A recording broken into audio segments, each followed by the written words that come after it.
1 वाटी रेग्युलर बेसन घ्यायचं आहे।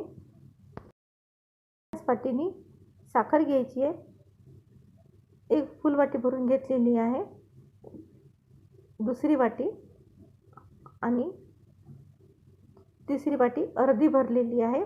टोटल 2.5 वाटी साखर घेतलेली आहे। गॅस चालू करून द्यायचा आहे।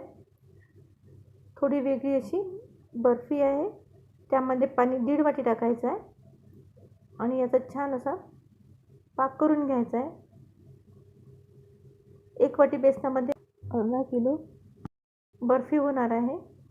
याचा छान एकतारी पाक करायचा आहे। पाक करताना तुम्ही यामध्ये केशर किंवा कलर टाकू शकता आणि त्याच वाटीने तेल मोजून घ्यायचं आहे। तेलाऐवजी तुम्ही तूपसुद्धा घेऊ शकता। सोयाबीनचं तेल आहे हे, ज्याला फ्लेवर नसते ते तेल घ्यायचं आहे। टोटल मी 3 वाटी तेल घेत आहे, थोडं कमी घेतलं तरी चालेल आणि तेलसुद्धा गरम करून घ्यायचं आहे। छान कडकडीत गरम असं तेल करून घ्यायचं आहे। आता इकडे आपला पाक होतो आहे, थोडी साखर विरघळायची बाकी आहे। यामध्ये मी फूड कलर ॲड करते आहे। आवडीप्रमाणे कलर टाकायचा आहे, नाही टाकला तरी चालेल आणि छान असा एकतरी पाक होऊ द्यायचा आहे। बघा, सध्या फक्त साखरेचं पाणी झालेलं आहे, तुम्ही बघू शकता। छान असा पाक करून घ्यायचा आहे। ही बर्फी खायला खूप छान लागते। यामध्ये मी कलर टाकून घेतलेला आहे। बघा, थोडा पाक व्हायचा बाकी आहे। 2च मिनिटानंतर छान असा एकतरी पाक तयार झालेला आहे। अशा प्रकारे आपण एकदा बघून घ्यायचं आहे आणि त्यामध्ये आता आपण बेसन टाकून घ्यायचं आहे। एकाच वेळेस पूर्ण बेसन टाकून घेतलं तरी चालते किंवा थोडं थोडं टाकून फिरवत राहायचं आहे। गिठळ्या जरी पकडल्या तरी नंतर निघून जातील। एकसारखं छान मिक्स करून घ्यायचं आहे। बघा, साईडने घेऊन अशा गिठळ्या काढून घ्यायच्या, जेवढ्या निघेल तेवढ्या। यानंतर आपोआप त्या गिठळ्या विरून जातील, नाही निघाल्या तर नंतर निघतील।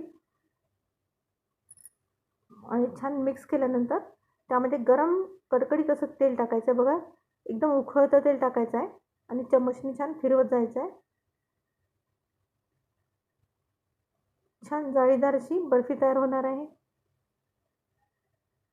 आणि यामधलं तेल वापस निघतं, पण जाळीदार अशी बर्फी होण्यासाठी 3 वाटी तेल आवश्यक आहे। 2.5 वाटी घेतलं तरी चालेल, पण एकदम कमी घेतलं तर छान जाळीदार अशी बर्फी होणार नाही। रक्षाबंधन स्पेशल अशी मस्त सोपी आणि पटकन होणारी रेसिपी आहे।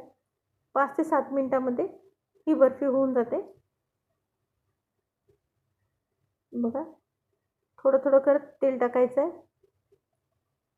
तेल एकदम कडकडीतच घ्यायचं आहे आणि छान असं जाळीदार असं फुलून वर येत आहे आणि एकसारखं घोटत राहायचं आहे। आता ही बर्फी कशी झाली, म्हणजे शेवटची प्रोसेस कशी याची ते आपण आता बघूया सोबत। बघा, एकसारखं घोटत राहिल्यानंतर 2 ते 3 मिनिटांमध्ये छान अशी जाळीदार मध्येच तयार होते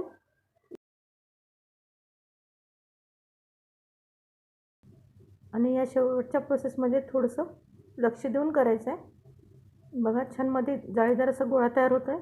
बघा, तेल पण भरपूर सुटलेलं आहे। गॅस पटकन बंद करायचा आहे आणि एका खोल ताटामध्ये किंवा कोपरमध्ये एका साईडने टाकायचं आहे। याला वरून चम्मच किंवा वाटी लावायची नाही आहे आणि शक्यतोवर एका साईडने करून घ्यायचं आहे। बघा, जवळपास 1 वाटीपेक्षा थोडंसं जास्त असं तेल बाहेर निघालेलं आहे। फक्त आणि फक्त छान जाळीदार अशी बर्फी होण्यासाठी भरपूर तेल टाकल्यामुळे छान अशी जाळी येते आणि बाकीचं तेल वापस निघते।